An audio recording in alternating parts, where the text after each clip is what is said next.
Every professional truck driver keeps a logbook. It's not just routine, it's survival. So when they found Ryan Mitchell's truck after 23 years underwater, the missing logbook wasn't just strange. It was proof that someone had planned his murder so carefully, they'd thought of everything. Almost everything. In 1999, Ryan Mitchell climbed into his Kenworth at the Sunrise truck stop on Interstate 35. His cargo manifest showing machine parts bound for Phoenix. 23 minutes later, he pulled out of the lot and vanished without a trace. No accident, no wreckage, no body. His insurance company paid out $800,000 after 9 months of fruitless searching. His wife, Chelsea Morgan, was told he'd probably run off to start a new life somewhere. Small-town whispers suggested another woman. His daughter Paige grew up believing her father had abandoned them. Then in March 2008, Clearwater Quarry began draining for a new housing development. 40 feet down in the murky depths, construction crews discovered a 1995 Kenworth perfectly preserved in the oxygen-starved water. Ryan still strapped in the driver's seat, his hands positioned as if he'd been reaching for something. The medical examiner found the bullet hole almost by accident, small caliber, back of the skull, hidden under 9 years of accumulated silt and debris. But it was the receipt clutched in Ryan's jacket that changed everything. 2 breakfast burritos, 2 coffees, time-stamped 11:52 p.m. Ryan never bought 2 of anything. He was a creature of habit, always ordering the same single meal. Someone else had been in that truck.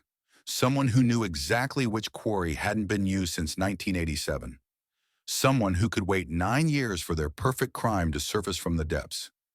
Paige Lawson was restocking inventory at Patterson's Auto Parts when her phone rang.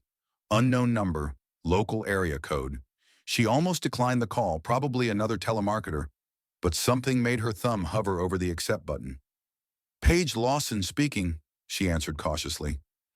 "This is Detective Blake Anderson. I need you to sit down somewhere," the detective said in a serious tone.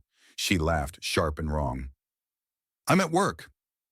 "What's this about?" she asked, confused. "We found your father," Anderson announced quietly. The inventory clipboard slipped from her hands. Spark plugs, oil filters, brake pads scattered across the concrete floor like automotive confetti. 9 years of learning to say, "My father left when I was 12" without flinching. 9 years of practiced indifference, shattered in 4 simple words. "That's impossible." He drove away. April 15, 1999. "He left us," Paige protested desperately. "Ma'am, I need you to come to the medical examiner's office. Your mother—" "Is Chelsea Harper still your mother?" Anderson asked carefully. "Chelsea Mitchell now." "She remarried," Paige replied, her voice shaking. Her legs weren't working properly. She leaned against a tire display. "You're wrong. He left. The insurance investigator said he probably went to California. Please come to the county building." "Your mother's already on her way," Anderson requested firmly. Paige drove the 18 miles on autopilot, muscle memory guiding her Honda Civic through streets she'd known since childhood. The county building squatted on Main Street like it always had. Brown brick and small windows, designed to keep secrets in and hope out. The medical examiner's office occupied the basement. Fluorescent lights hummed overhead, everything smelling like industrial disinfectant, fighting a losing battle against something much worse. Her mother sat in a plastic chair, still wearing her bank teller uniform. Chelsea Mitchell, at 43, looked nothing like Chelsea Morgan at 34. "Mom," Paige called out softly. Chelsea looked up, her face expressing something between confusion and relief. "They're saying it's Ryan." "It can't be," she whispered in disbelief. Detective Anderson emerged from a side door, older now, belly straining against his uniform. But Paige remembered him from those first desperate weeks. Young officer, earnest, took notes in a little pad like every detail mattered. "Mrs. Mitchell, Miss Lawson, thank you for coming," Anderson said formally. He settled across from them, hands folded carefully. The truck was 40 feet down, perfectly preserved in the quarry water. Anaerobic environment prevented decomposition of most materials. "I don't understand," Chelsea said, her voice seeming to come from very far away. He drove away. The insurance investigator said he probably started over somewhere else. There was that woman in El Paso. There was never any woman in El Paso, Paige snapped, surprised by her own vehemence. 9 years of defending him even when she hated him for leaving. That was just gossip. Anderson pulled out a manila folder. The medical examiner found something. This is going to be difficult to hear, he warned gently. Paige's chest constricted. What kind of something? She asked fearfully. Your father didn't leave. He was murdered, Anderson revealed solemnly. The fluorescent lights seemed to buzz louder, or maybe that was just the sound of Paige's world reorganizing itself around this impossible fact. Small caliber gunshot wound to the back of the skull. Likely a .22 caliber weapon. The angle suggests he was sitting when shot. He was dead before the truck entered the water, Anderson explained clinically. Chelsea made a sound that wasn't quite a sob, wasn't quite a laugh. But the insurance money. They said he ran off. We used it for the house, for Paige's college, she said in confusion. The case is being reopened as a homicide investigation, Anderson announced decisively. Paige stood up, sat down, stood again. I need to see him, she demanded urgently. Miss Lawson, that's not advisable. 9 years underwater, even in cold conditions, Anderson cautioned. I need to see him, Paige insisted stubbornly. Anderson looked at Chelsea, who nodded slowly. He led them down a corridor that grew colder with each step. The morgue door was heavy steel, opening onto stainless steel and white tile. The medical examiner was a middle-aged woman with kind eyes behind wire-rimmed glasses. Family? She asked professionally. Wife and daughter, Anderson confirmed. She pulled back the sheet partially, revealing just the face. Paige had braced for horror, for decomposition, for a skull. But the cold water had done something strange, almost mummifying him. His face was leather and bone, but recognizable. That's Ryan, Chelsea whispered in recognition. Paige touched the table's edge. Cold metal. Real. This was real. Her father hadn't chosen to leave, hadn't picked freedom over family. Someone had stolen that choice away from him. There's something else, the medical examiner said mysteriously. She held up an evidence bag containing what looked like a receipt, protected by years of cold water. This was in his shirt pocket. From the Sunrise truck stop on Interstate 35, April 15th, 1999, 11:52 p.m. Paige could read it through the plastic. 2 breakfast burritos, 2 coffees. Total, $9.37. Dad never ate 2 burritos, she said automatically. He was always watching his weight. That's what we need to discuss, Anderson said carefully. Someone was with him that night. Someone who was supposed to be on that Phoenix run, but called in sick at the last minute. His business partner, Hunter Graham. The name hit Paige like ice water. Uncle Hunter, who'd brought Christmas presents after Dad left. Uncle Hunter, who'd helped Mom navigate the insurance paperwork. Uncle Hunter, who'd sold Mitchell Trucking 5 years later and retired to his ranch outside San Antonio. Hunter said Ryan was depressed, Chelsea said slowly, her voice gaining strength. Said he'd been talking about starting fresh somewhere else. Hunter's the one who told me to file for the insurance. We'll need to ask him some questions, Anderson said diplomatically. But what nobody knew yet was that Hunter Graham had been planning Ryan's murder for weeks. And in just hours, they would discover a cassette tape that would reveal the most chilling conversation ever recorded. Ryan Mitchell's own voice, captured in his final moments, begging his best friend not to pull the trigger.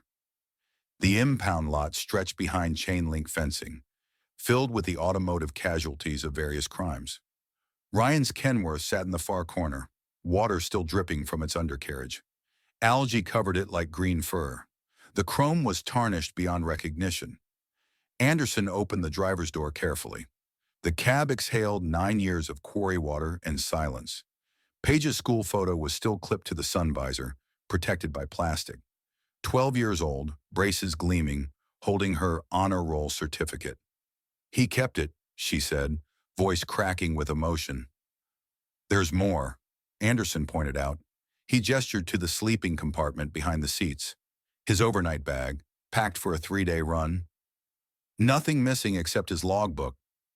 He always kept his logbook, Paige remembered sadly. Exactly. But here's what's interesting, Anderson said, producing another evidence bag containing a different receipt. This was wedged under the passenger seat. Same night, same location, but different time. 10:23 p.m. One coffee, one donut, paid with credit card. Hunter Graham. Paige stared at the receipt. Hunter was there, she realized with growing horror. Appears so. But he told investigators he was homesick that night. His wife confirmed it, Anderson explained suspiciously. Lily would confirm anything Hunter said. Chelsea's voice had changed, gotten harder. She never questioned him about anything. Paige touched the truck's door handle. Rust flaked under her fingers like dried blood. He didn't leave us, she said with certainty. No, Anderson confirmed. He didn't. Paige couldn't sleep. 4 days since they'd pulled Dad's truck from the quarry, and she couldn't stop seeing that receipt. 2 breakfast burritos, 2 coffees. She sat at her kitchen table at 2 in the morning, laptop open, searching through old newspaper archives. Her phone rang. Uncle Austin Perry, Dad's younger brother. You awake? Austin asked tiredly. Yeah, Paige responded. Can I come over? I've been thinking about things I should have seen, Austin said regretfully. Austin looked older than his 48 years when he arrived. 9 years of defending his brother's memory had carved deep lines around his eyes. He stood in Paige's doorway holding a cardboard box. Couldn't sleep either, he admitted wearily. Keep thinking about what I missed. Paige made coffee while Austin set the box on her small dining table. What's this? She asked curiously. Everything I kept of Ryan's. Your mom threw most of it out, but I grabbed what I could, Austin explained sadly. He pulled out a trucker's logbook, not Dad's final one that was missing, but from March 1999. Look at this. Ryan's handwriting, neat and careful. Routes, times, mileage, everything a professional driver needed to track. But in the margins, different notes. Hunter, short on fuel money again. March 18th. Hunter asked about life insurance. Strange question. Paige turned to March 25th. Hunter's gambling again. Lily called looking for him. Told her he was on a run, she read aloud. Your dad was covering for him, Austin said bitterly. Always had been too loyal. Austin pulled out a manila envelope. I did some digging after Ryan disappeared. Found these photocopies, he revealed grimly. Receipts from a casino in Louisiana. Hunter's signature on cash advances. Thousands of dollars.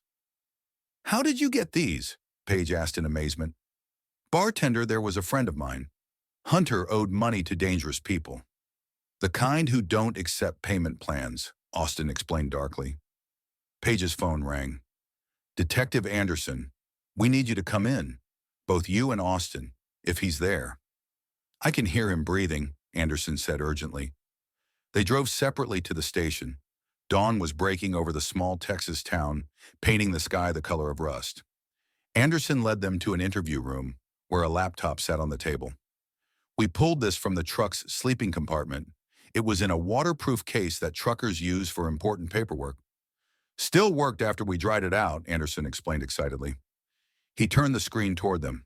Your father kept detailed records, spreadsheets, delivery logs, payment schedules, and a folder labeled Hunter. Austin leaned forward. Jesus, he breathed in shock.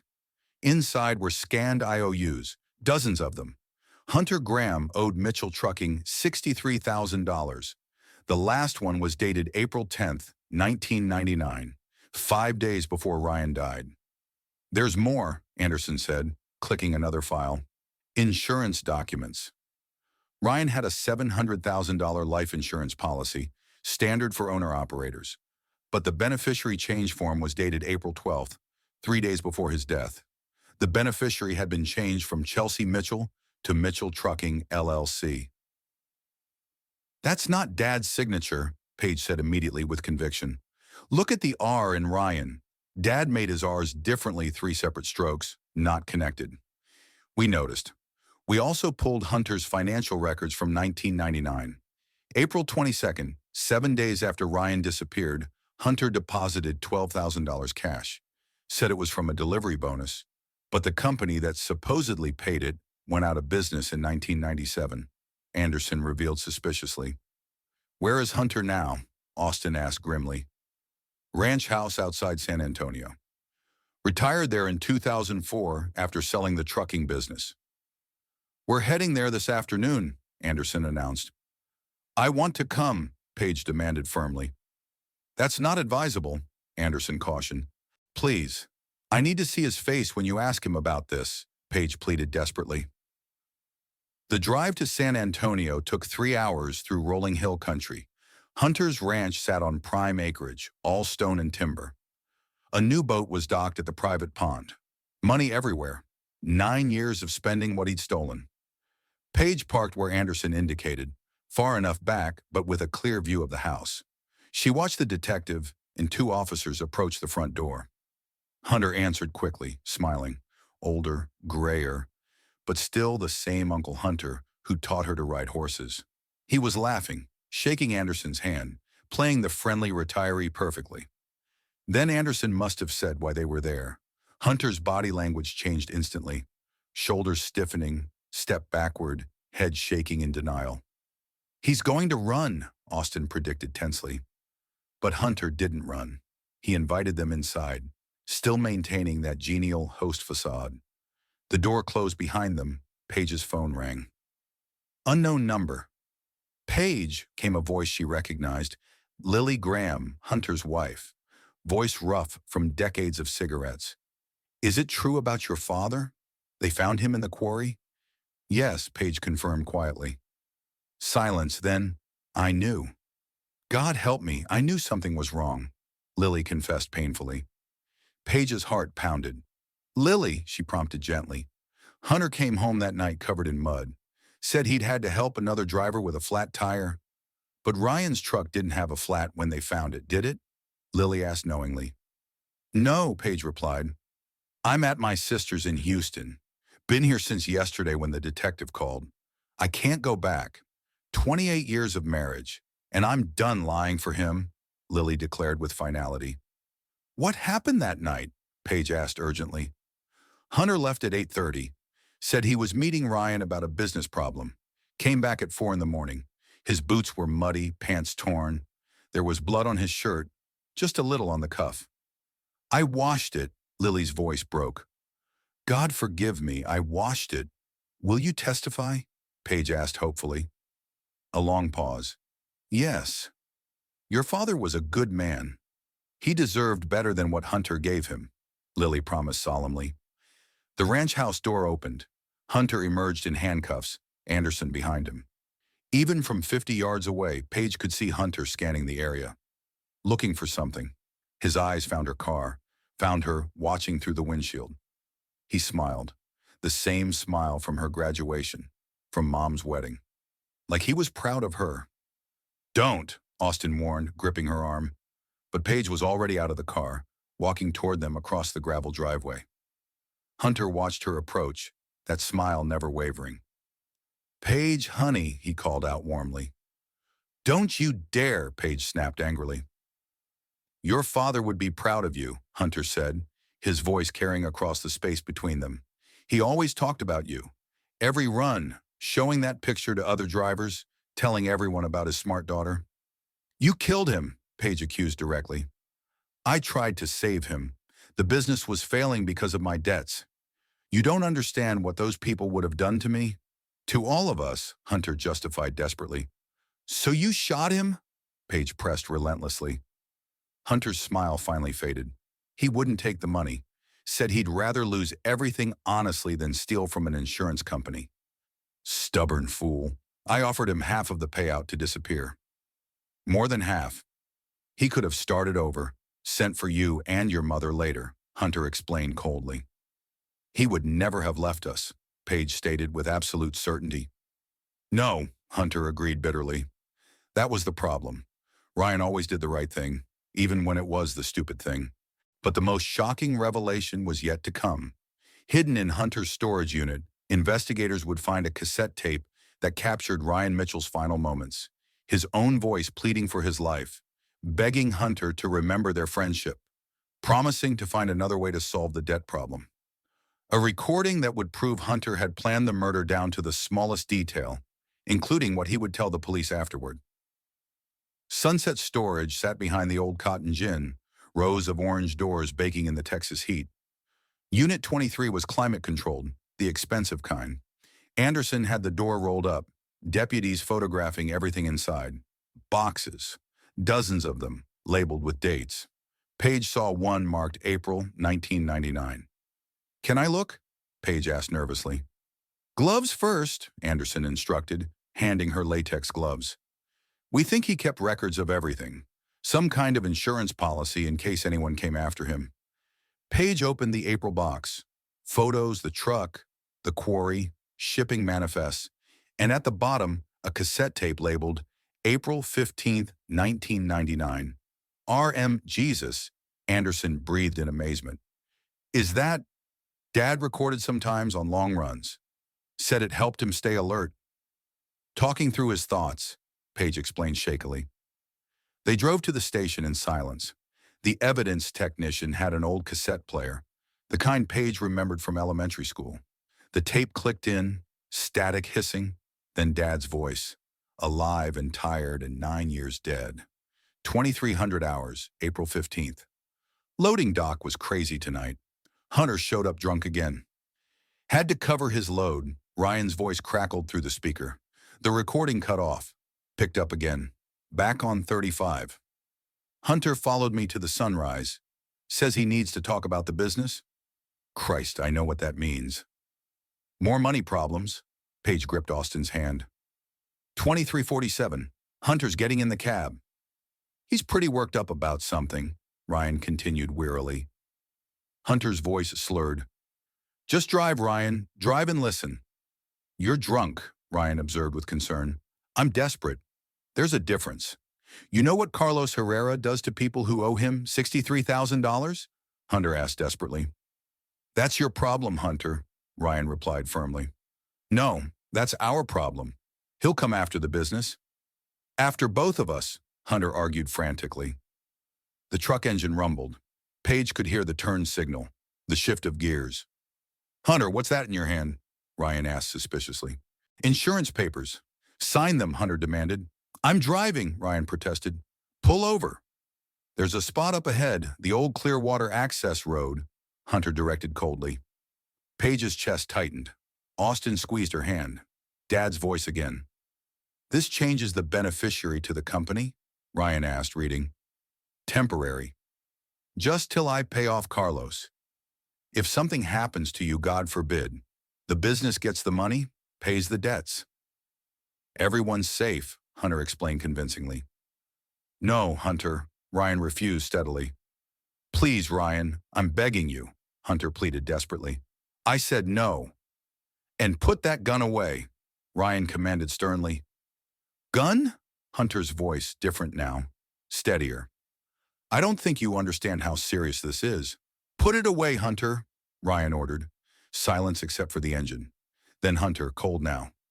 "I can't go back to Carlos without this signed." "Then don't go back. Call the police. File bankruptcy. I'll loan you what I can personally," Ryan suggested reasonably. "You have $63,000? Hunter asked mockingly. "I have 8,000. "It's a start," Ryan offered generously. "They'll kill me, Ryan. Break my legs first, then my hands, then my head," Hunter described fearfully. Hunter, Ryan began sympathetically. "Sign the papers," Hunter interrupted. "No," Ryan refused again. The turn signal again. Gravel under tires. The engine stopped. "Why are we at the quarry?" Dad's voice careful now. "It's quiet here." "We can talk this through without interruption," Hunter said ominously. "We can talk at the office," Ryan suggested nervously. "Get out," Hunter commanded. "Car doors opening." Paige could hear wind, distant crickets, her father breathing heavily. "You're going to disappear," Hunter said, his voice clearer now that they were outside. "Take some cash, drive to Mexico. I'll tell everyone you ran off. Insurance pays out, I cover the debts, everyone lives, except my family thinks I abandoned them." Ryan pointed out painfully. Better than dead, Hunter stated callously. Because those are my options? Abandon my family or die? Ryan asked incredulously. Yeah, Ryan. Those are your options, Hunter confirmed mercilessly, footsteps on gravel moving away from the truck's microphone. Hunter, please. I'm begging you to think about this, Ryan pleaded desperately. I have thought about it. For weeks, Hunter replied coldly. There has to be another way, Ryan insisted hopefully. Sign the papers or I shoot you right here, Hunter threatened. You're not a killer, Hunter, Ryan said, trying to reach him. I don't want to be. But I'm not going to die for your principles, Hunter declared ruthlessly. And I'm not abandoning my daughter for your gambling debts, Ryan stated defiantly. More footsteps, moving farther away. Hunter, think about Lily. Think about Paige and Chelsea. They don't deserve this, Ryan pleaded for their lives. Should have thought about that before you refused to sign, Hunter said remorselessly. A long silence, then a sound like a firecracker, small and sharp. A thud, Hunter's voice closer to the truck now. Shit. Ryan, sobbing. Come on, man, I didn't mean. Oh, God, dragging sounds, grunting, Hunter crying. The truck door opened. The engine started. Gravel, then pavement. Then Hunter's voice, very close to the recorder. April 15th, 1999. 24:30 hours, he said, trying to sound official. Ryan Mitchell has abandoned his truck and cargo. Location unknown. I'm recovering the vehicle for Mitchell Trucking. A splash. Smaller than Paige had expected. Then silence. The tape ended. Nobody in the evidence room spoke. Paige stared at the cassette player like it might bring her father's voice back, might rewrite the ending somehow. That's first-degree murder, Anderson finally said grimly. Premeditated. He brought the gun, chose the location, planned the whole thing. He kept the tape, Paige said numbly. Why would he keep it? Evidence that Ryan abandoned the truck voluntarily. In case anyone questioned his story, Anderson explained, but the investigation was far from over. Because hidden behind the truck's CB radio, Ryan Mitchell had left one final surprise, a digital recorder containing evidence that would expose a criminal conspiracy reaching into the highest levels of law enforcement. Evidence that would prove Ryan's murder was just the tip of an iceberg that had been claiming lives for decades. Anderson found the digital recorder wrapped in plastic, hidden behind the CB radio, exactly where Dad's letter had said it would be. The envelope with it contained photographs. Hunter at the casino, Hunter meeting with rough-looking men, Hunter signing papers in what looked like a loan shark's office. He was documenting Hunter's gambling, Paige realized, building a case. Anderson turned on the digital recorder. Dad's voice again, but this time he was talking to someone else. Detective Martinez? This is Ryan Mitchell. I think my business partner is in serious trouble, the kind that might spill over onto innocent people, Ryan said professionally. A woman's voice. What kind of trouble, Mr. Mitchell? Gambling debts to very dangerous people. I've been documenting his activities for the past month. I think they're going to ask him to do something illegal to pay them back, Ryan explained carefully. What makes you think that? The detective asked. Because they've done it before. To other drivers, other small business owners. Hunter's scared enough to do whatever they ask, Ryan warned. Paige gripped the edge of the seat. Dad had been talking to police about Hunter weeks before he died. The recording continued. I want to help him, but I also want to protect my family. If something happens to me, I need you to know where to look. Mr. Mitchell, are you in immediate danger? The detective asked with concern. I don't think so, but if I am, it'll come from someone I trust. Someone who knows my routines, my truck, my business.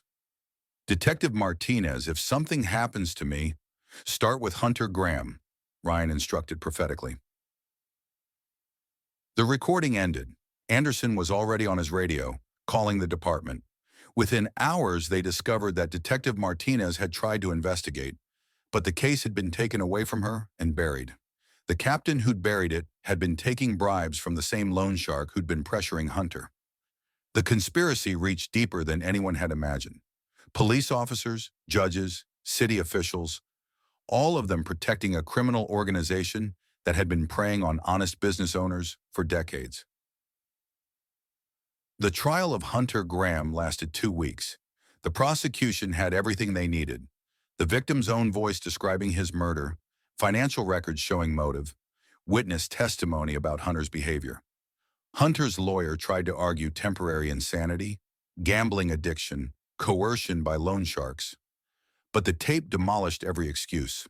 This was premeditated murder, planned and executed by a man who'd brought a gun to kill his best friend. When Lily testified, she looked directly at Hunter for the first time in months. "I knew something was wrong that night," she said sadly. "Hunter came home different, broken, but I was too afraid to ask the right questions, too afraid of what the answers might be." The jury deliberated for 3 hours, guilty on all counts, life in prison without possibility of parole.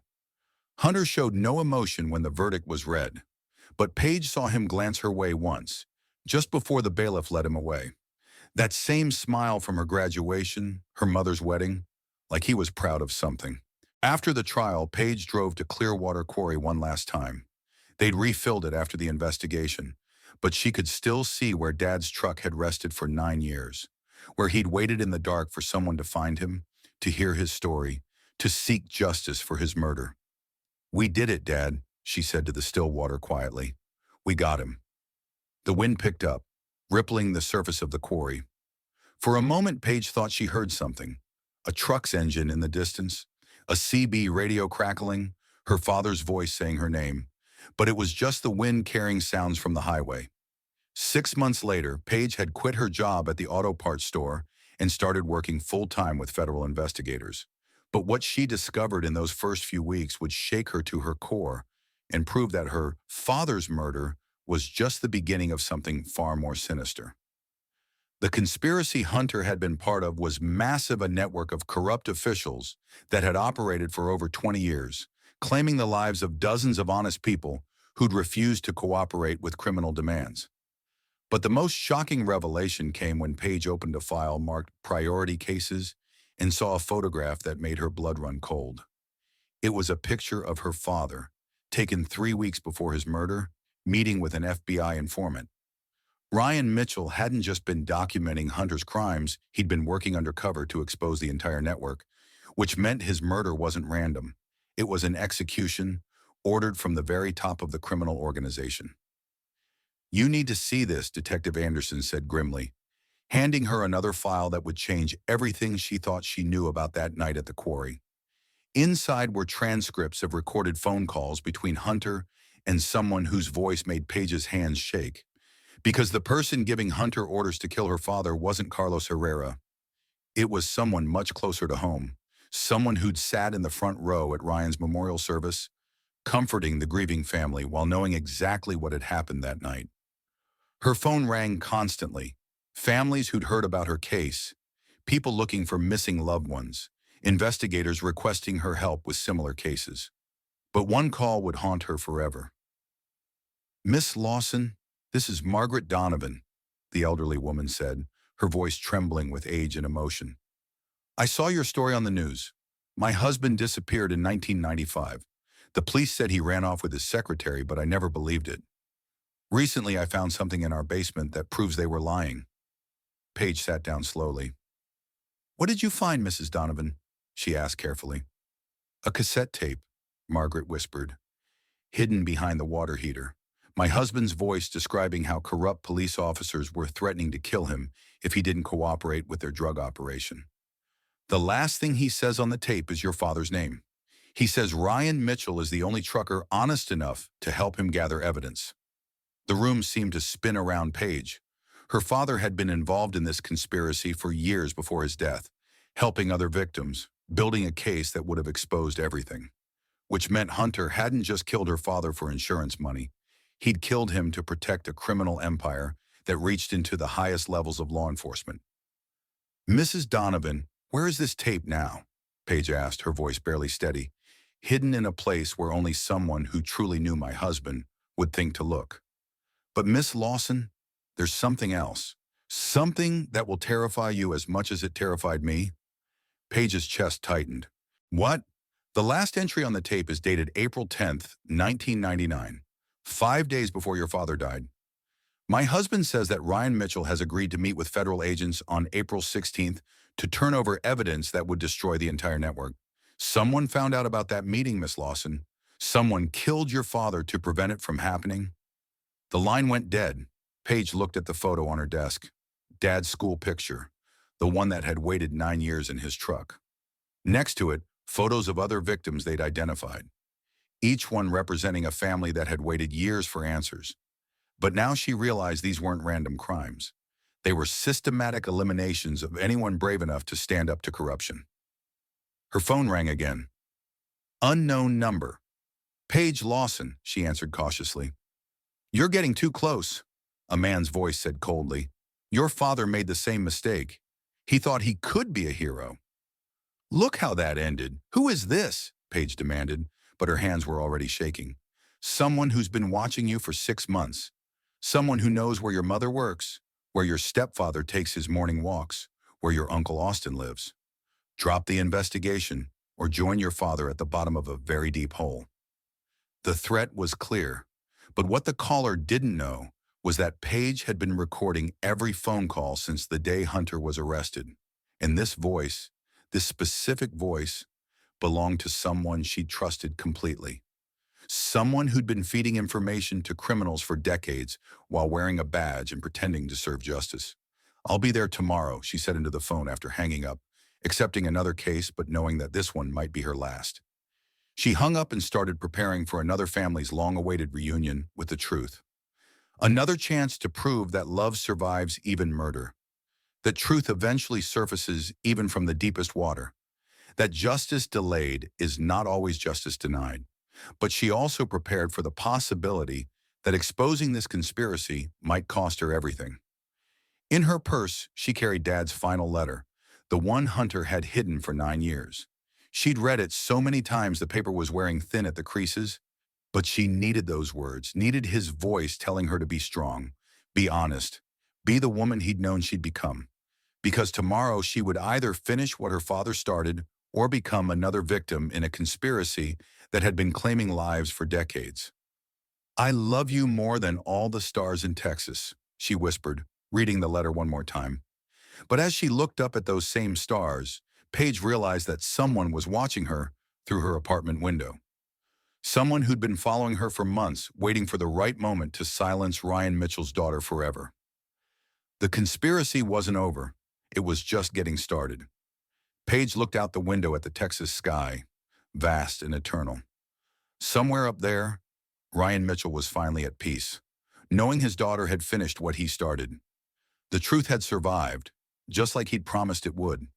But Paige couldn't shake the feeling that her father's story was about to become her own. And tomorrow another family would learn that their loved one hadn't chosen to leave them. That courage and love and stubborn principles still mattered in a world that sometimes seemed determined to prove otherwise. The question was, would Paige live long enough to help them find that truth? The road went on forever, just the way Dad would have wanted it. And tomorrow, another family would learn that their loved one hadn't chosen to leave them.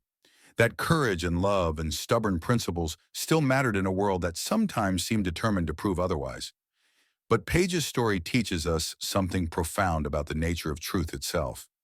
Even when buried 40 feet underwater for 23 years, even when covered up by corrupt officials and lying friends, even when everyone has given up hope, the truth has a way of surfacing when we least expect it. Ryan Mitchell's case wasn't solved by advanced technology or brilliant detective work. It was solved because ordinary people refused to accept convenient lies. A construction worker who noticed something unusual in the quarry. A daughter who never stopped believing in her father's character. A detective who took the time to listen to an old cassette tape. A wife who finally found the courage to speak the truth about her husband's crimes. Every single person in this chain of discovery had a choice. They could have looked the other way, accepted the official story, moved on with their lives. Instead, they chose to dig deeper, ask harder questions, and refuse to let a good man's memory be destroyed by lies. That's the real lesson of Ryan Mitchell's story. Evil succeeds when good people choose convenience over conscience. But when enough people decide that truth matters more than comfort, Even the most carefully planned crimes eventually collapse under the weight of their own deceptions. Hunter Graham thought he'd committed the perfect murder. He had inside knowledge of police procedures, connections in law enforcement, and 9 years to perfect his cover story. But he made one crucial mistake. He underestimated the power of love to survive even death, and the determination of a daughter who refused to believe her father was capable of abandonment. Today, Paige Lawson continues her work helping families find answers about their missing loved ones. She's assisted in solving over 30 cold cases, proving that Ryan Mitchell's legacy extends far beyond his own tragic story. Every family she helps, every truth she uncovers, every corrupt official she exposes is another victory for the principles her father died defending. The blue Kenworth that carried Ryan on his final journey has been restored and sits permanently at the Texas State Police Academy, where new recruits learn about the importance of thorough investigation and the dangers of police corruption. Ryan's case is now studied in law enforcement training programs across the country. And somewhere in Texas tonight, another family is wondering what happened to their missing loved one. Another daughter is questioning whether her father really abandoned them. Another case file sits in a dusty evidence room, waiting for someone brave enough to ask the right questions. Because as long as there are people like Paige Lawson in the world, people who refuse to let truth stay buried, people who choose love over fear, people who believe that every victim deserves justice, no matter how long it takes, there will always be hope that the deepest secrets will eventually come to light. The truth doesn't disappear, it waits. And sometimes, just sometimes, it surfaces from the darkest depths to remind us that good people never really leave us. They live on in every question we ask, every truth we uncover, and every moment we choose to do what's right instead of what's easy. Ryan Mitchell's voice may have been silenced that night at Clearwater Quarry, but his message echoes through every family reunited with the truth, every corrupt official brought to justice, and every child who learns they weren't abandoned after all. That's a legacy worth more than all the stars in Texas.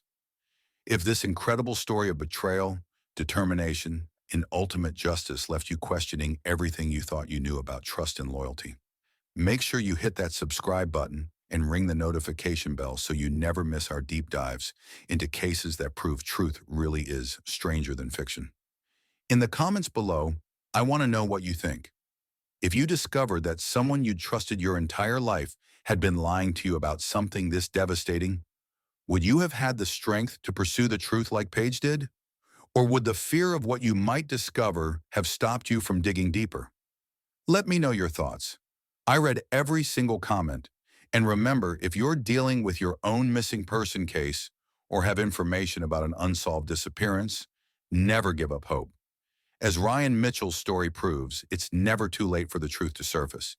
Keep asking questions, keep pushing for answers, and never let anyone convince you to stop searching for the people you love. Thanks for joining me on this incredible journey into one of the most shocking betrayals I've ever covered. If you want to see more cases like this, smash that like button and subscribe for more true crime content. Until next time, stay curious, stay brave, and never stop believing in the power of truth.